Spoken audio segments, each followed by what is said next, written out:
Et pourtant, elle portait cette colère en elle. Elle a fait un gros travail sur elle aussi, à essayer de comprendre les choses, mais ça n'a rien changé. Et il a fallu qu'on travaille sur sa colère et qu'elle puisse exprimer sa colère. Et c'est ça qui a fait la différence. Et ensuite, elle a compris des choses, mais pas pendant la pratique. Alors je vais commencer par une citation que j'ai beaucoup appréciée. Le gouffre entre le savoir et l'action est beaucoup plus important qu'entre l'ignorance et le savoir. Effectivement, on met l'accent sur le savoir, mais pas suffisamment sur l'action. Et j'ai souvent remarqué dans mon activité que les gens cherchent d'abord à comprendre les choses pour essayer de s'en sortir. Et en essayant de comprendre, au mieux ça va ralentir la progression, la prise de conscience, au pire ça va la bloquer. Et donc c'est vraiment mettre l'accent sur comment je peux faire confiance à mon corps, à mes émotions suffisamment pour mettre le mental de côté pendant mon développement personnel et me centrer sur ma sensibilité. Alors, l'idée, effectivement, c'est de vraiment considérer que la seule chose qui existe, c'est nos émotions. C'est l'expérience, c'est se laisser toucher par ce que nous ressentons, par ce que les autres disent ou font. C'est devenir vulnérable d'une certaine façon, c'est accepter de ressentir les choses.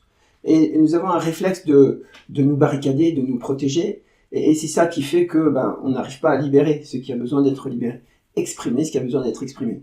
Toutes les émotions, que ce soit la peur ou le désir, c'est exactement la même chose. Et donc l'idée, c'est pour arriver à dépasser ce frein, c'est de bien comprendre que l'émotion arrive avant la compréhension. Et donc, l'émotion, c'est une action, hein. C'est vraiment agir avant d'essayer de comprendre, plutôt que l'inverse, essayer de comprendre avant d'agir. Il y a une citation en hébreu qui dit « Naase venishma », ça veut dire « agis et puis tu comprendras ». C'est exactement ça.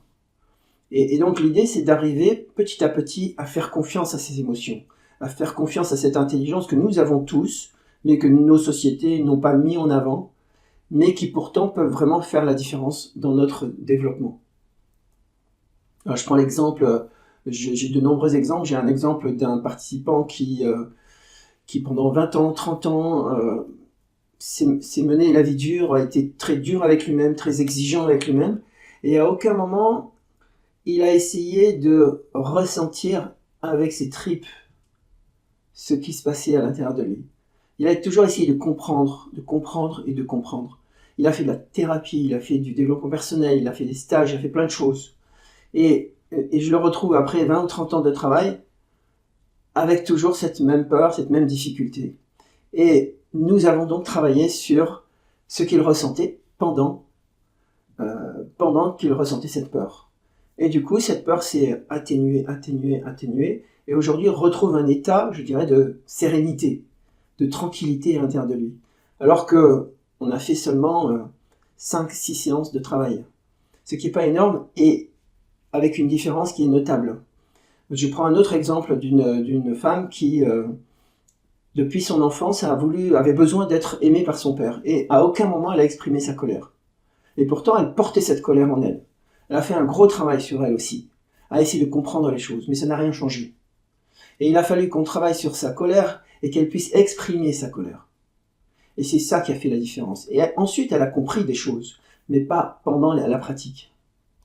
Donc vraiment, c'est ce qui est important, ce que j'ai découvert jusqu'à aujourd'hui, c'est que il faut vraiment arriver à faire comme si le mental n'existait pas pendant le travail et laisser faire les choses. Aller dans le sens du courant, comme on dit, hein. Et pas essayer de chercher quelque chose, mais de vous laisser découvrir ce qui va émerger de cette intelligence émotionnelle. S'il y avait une chose à retenir, c'est de porter son attention sur ses émotions, avec vous-même, avec les autres, dans votre quotidien. Simplement.